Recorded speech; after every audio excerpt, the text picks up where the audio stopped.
बार ठूसोगे तो बुरा परिणाम निकलेगा, अच्छा अच्छा डालोगे तो अच्छा निकलेगा, अच्छा अच्छा डालोगे तो अच्छा अच्छा परिणाम निकलेगा। और गलत क्या है, सही क्या है, यही जान लेना ही का काम है। इसी का नाम है विद्यार्थी जीवन। इसी विद्यार्थी जीवन में हमें तय कर लेना है कि हमें जाना कहां है। तो पढ़ाई लिखाई का कोई मतलब नहीं है। पढ़ाई लिखाई का मतलब ही यही है कि सही क्या लेना ही विद्यार्थी जीवन है। क्योंकि आज आप अपने माता पिता, आज आप जो भी हैं अपने माता पिता के कर्मों का फल है। आगे आप जो, और इसीलिए किसी ने कहा है आप गरीब परिवार में पैदा हुए, आपकी गलती नहीं है, लेकिन अगर आगे आप गरीब रहेंगे तो ये केवल आप।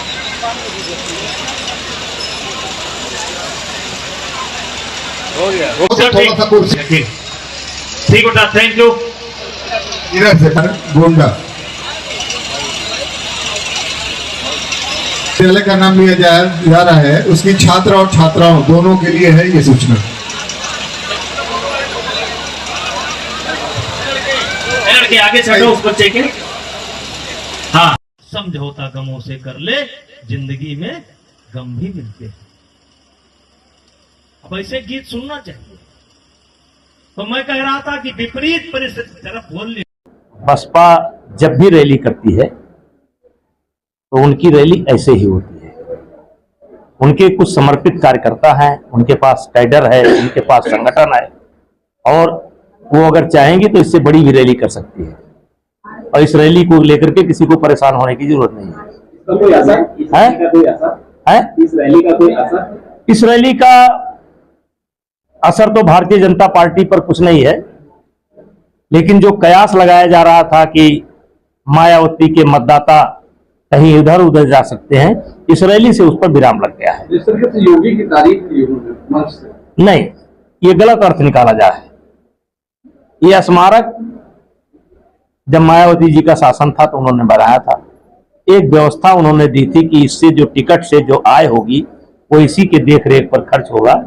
और उन्होंने ये लेकर के समाजवादी पार्टी पर आरोप लगाया कि समाजवादी पार्टी की जब सरकार थी तब वो पैसा इस पर नहीं खर्च किया गया। और योगी जी का धन्यवाद उन्होंने इस बात के लिए किया है कि जो प्राविधान, जो व्यवस्था दी गई थी कि ये इस स्मारकों से जो आमदनी होगी इसी पर लगेगा, उसका योगी जी ने पालन किया।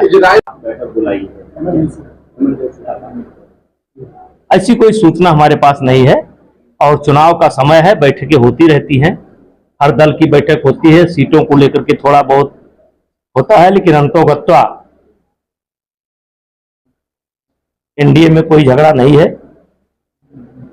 और देश की नाराजगी भारी है।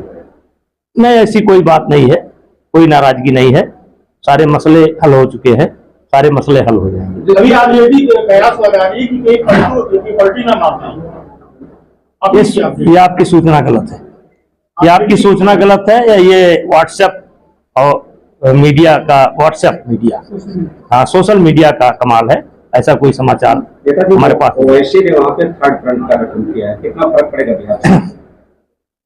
उसमें मेरा कोई अध्ययन नहीं है। वो इसी शायद तो चुनाव लड़ते हैं, और उनके शायद वहाँ उस बार अगली बार कुछ विधायक भी थे। अच्छा, जिस तरीके से अमित शाह बिहार के, देखिए, प्रशांत किशोर ने डिस्टर्ब तो किया है थोड़ा थोड़ा सबको। अब यह है कि वोट में कन्वर्ट होता है कि नहीं कन्वर्ट होता है, ये मुझे नहीं लगता कि वोट में कन्वर्ट होगा, क्योंकि चुनाव अंत में जाकर के वहीं सिमट जाता है कि कौन जीत रहा है कौन हार रहा है, फर्स्ट और सेकंड के बीच में सिमट जाता है। लेकिन प्रशांत किशोर ने जो है डिस्टर्ब तो सबको किया है। समाजवादी पार्टी ने विरोध किया है। देखिए, पहचान का तो नियम ही है कि जब कोई जाता है तो इसीलिए हर पार्टी के एजेंट बैठाए जाते हैं, और ये व्यवस्था संवैधानिक व्यवस्था, ऐसा नहीं कि व्यवस्था नहीं है, वो संवैधानिक व्यवस्था ही इसलिए है कि मतदाताओं की पहचान हो। अब बुरके को लेकर के कुछ सवाल पैदा होता है, तो कोई कार्यकर्ता नहीं चेक करेगा तो सरकार ये सुनिश्चित करेगी कौन सही है कौन गलत। इसमें कोई नई बात नहीं है। समाजवादी पार्टी ने इसका विरोध किया है, उन्होंने एक दिया है। विपक्ष में है तो क्या करेंगे, विरोध तो करेंगे। तो जिस तरीके से अभी बीजेपी ने 71 सूची जारी की है प्रत्याशी, हो सकता है हो जाए। हमारा पाक अधिकृत कश्मीर जो आज बंटवारे के बाद गलत ढंग से उन्होंने कब्जा किया, अब आज वो कब्जा किए हैं, वो छोड़ देंगे तो समस्या का समाधान हो जाएगी, और नहीं छोड़ेंगे तो लेंगे।